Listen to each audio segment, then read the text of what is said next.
Hello दोस्तों, मैं रवि शर्मा आप सभी का स्वागत करता हूं आज के हमारी सेशन में, जहां पर हम टॉप 25 एमसीक्यूज़ को देखेंगे जो कि इंडियन हिस्ट्री से रिलेटेड है।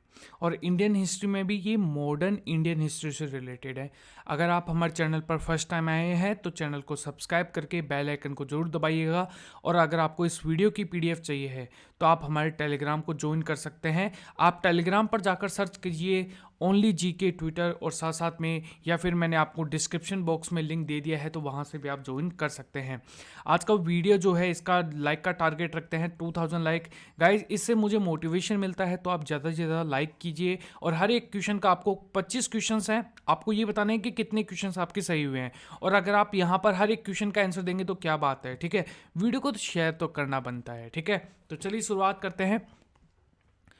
अंग्रेजी संसद में भारत सरकार अधिनियम कब पारित हुआ? मैं आपको हर एक क्वेश्चन के लिए 3 सेकंड का समय दूंगा आपको कमेंट सेक्शन में करने के लिए उसे। तो ये हुआ था ऑप्शन नंबर सी आपका करेक्ट है। यहाँ पर 1858 ईस्वी के अंदर अंग्रेजी संसद में भारत सरकार अधिनियम पारित हुआ था। ऑप्शन नंबर सी करेक्ट है। भारतीय राष्ट्रीय कांग्रेस का 1896 का अधिनियम निम्नलिखित में से किसके लिए विख्यात है? तो यहां पर बात की जाए तो यह है ऑप्शन नंबर बी आपका करेक्ट है। पहली बार राष्ट्रीय गीत गाया गया था इस दिन, ठीक है। 1896 की बात करें तो पहली बार कांग्रेस के अधिवेशन में भारत का राष्ट्रीय गीत क्या है? वंदे मातरम। वंदे मातरम बंकिम चंद्र चटर्जी के द्वारा जो लिखा गया उपन्यास है आनंद मठ, उसका एक भाग है, उसका एक अंश है। साथ साथ में यह 1937 तक भारत का राष्ट्रीय गान भी रहा था, ठीक है। निम्नलिखित में से किस गवर्नर जनरल को भारतीय प्रेस का मुक्तिदाता कहा जाता है? ये कहा जाता है, ऑप्शन नंबर आपका यहां पर करेक्ट होने वाला है। यहां पर बी करेक्ट है। यहां पर सर चार्ल्स मेटाकाफ को कहा जाता है। ये बहुत ही ज्यादा इंपॉर्टेंट क्वेश्चन है यहां पर, ठीक है। देखो, सर चार्ल्स जो हैं ये 20 मार्च 1835 से लेकर 4 मार्च 1936 के बीच में भारत के गवर्नर जनरल भी रहे थे। तो ये चीज़ भी आपको इंपॉर्टेंट याद रखनी है। समुद्री व्यापार के प्रदर्शन में कारताज व्यवस्था का उपयोग किसके द्वारा यहां पर किया गया? ये किया गया, ऑप्शन नंबर डी आपका करेक्ट होगा, पुर्तगालियों के द्वारा, ठीक है। तो ये चीज आपको यहां पर याद रखनी है, ठीक है। इंपॉर्टेंट क्वेश्चन यहां पर बन सकता है।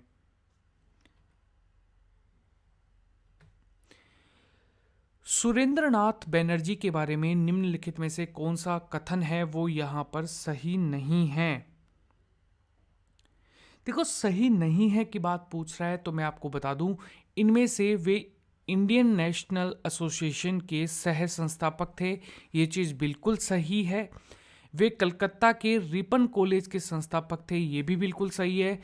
उन्होंने राष्ट्रीय चेतना के कॉन्सेप्ट के लिए यहाँ पर जाना जाता है, तो ये भी बिल्कुल सही है। उन्हें आनंद मोहन बोस के साथ मिलकर साधारण ब्रह्मो समाज की स्थापना जो है वो की थी, ये चीज़ गलत है, ठीक है। तो यानी कि ऑप्शन नंबर डी आपका करेक्ट होगा। स्वतंत्र आंदोलन के दौरान रविंद्रनाथ टैगोर ने नाइटहुड की उपाधि किस घटना के विरोध में वापस कर दी? तो ये यहां पर करी थी option number B, Jallianwala Bagh हत्याकांड के बाद। रविंद्रनाथ टैगोर 1915 में ब्रिटिश सरकार ने इन्हें नाइटहुड की जो उपाधि है उसे सम्मानित किया था। 13 अप्रैल 1919 के अंदर जो जलियांवाला बाग हत्याकांड हुआ था उससे आहत होकर नाइटहुड की उपाधि है वो इन्होंने यहाँ पर वापस दे दी। इस संदर्भ में उन्हें लॉर्ड चैम्सफोर्ड को पत्र भी लिखा था। मुस्लिमों को के लिए अलग मतदान दल के लिए किस कांग्रेस अधिवेशन के लिए जाना जाता है? तो ये जाना जाता है सी, लखनऊ अधिवेशन, जो कि 1916 के अंदर हुआ था। ये बहुत ही ज़्यादा इंपॉर्टेंट है यहाँ पर। अगला क्वेश्चन, भारत में पहली यूरोपीय बस्ती किस स्थान पर स्थापित की गई थी? ये की गई थी ए कोची के अंदर, तो केरल के एर्नाकुलम जिले में स्थित कोची फोर्ट जो है यहाँ पर भारत के पहले यूरोपियन बस्ती है वो स्थापित की गई थी। यह जल से घिरा हुआ एक स्थान है जहाँ पर जो कोची है वो दक्षिण पश्चिम में स्थित है, और यहाँ पर ऑप्शन नंबर ए आपका करेक्ट है।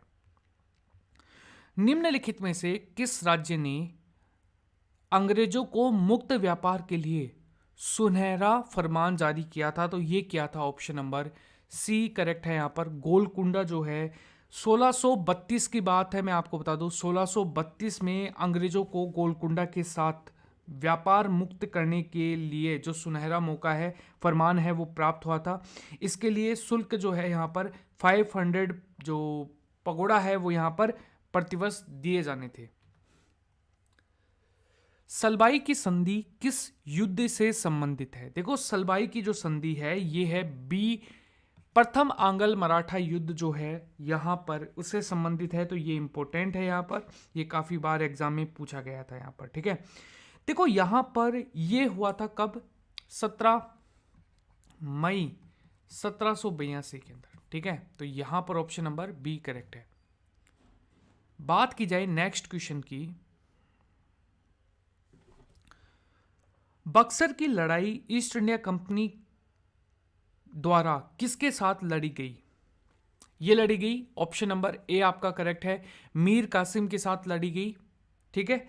अच्छा, बक्सर की लड़ाई हुई कब थी? तो 22 अक्टूबर 1764 के अंदर, ठीक है, इंपॉर्टेंट है ये। अगला क्वेश्चन, निम्नलिखित में से भारतीय शिक्षा का मैनग्रा कोर्ट किसे कहा जाता है? कार्टरा, ठीक है। तो ये कहा जाता है ए आपका वुड्स डिस्पैच जो है ऑप्शन नंबर ए आपका करेक्ट होगा। अगला क्वेश्चन, वर्नाकुलम प्रेस अधिनियम और शस्त्र अधिनियम किस वायसराय के द्वारा पारित किया गया था? तो ये किया गया था, ऑप्शन नंबर आपका करेक्ट होने वाला है ए आपका यहां पर करेक्ट होगा, लॉर्ड लिटन।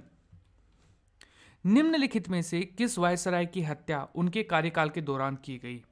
तो ये की गई थी option number A Lord Mayo के, ठीक है। अच्छा, इनकी हत्या उनके कार्यकाल के दौरान हुई थी 1872 के अंदर।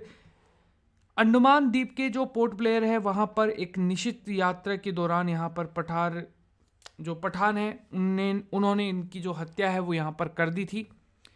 लॉर्ड रिपन ने हंटर आयोग का गठन किस लिए किया था? तो ये यहाँ पर किया था, ऑप्शन नंबर बी आपका करेक्ट है, भारत में शिक्षा सुधार के लिए।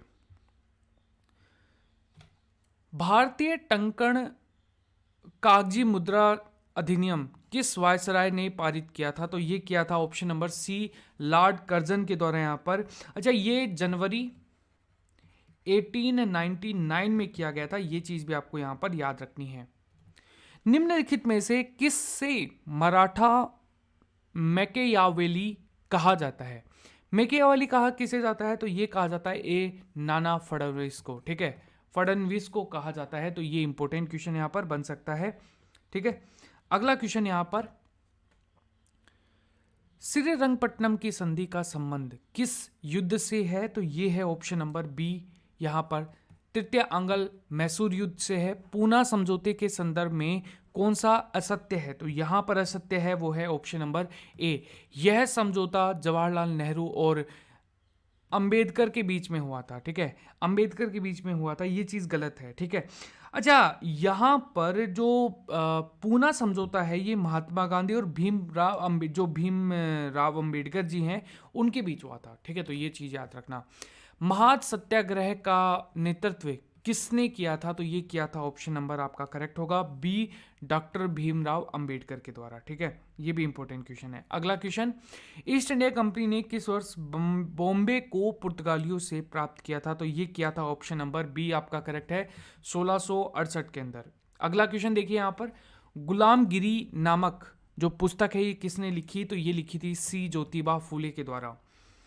रविंद्रनाथ टैगोर को नाइट हुड्स की उपाधि किस वर्ष धारण की थी? तो ये मैंने आपको अभी बता दिया है बी 1915 के अंदर। और ठीक है 1915 के अंदर।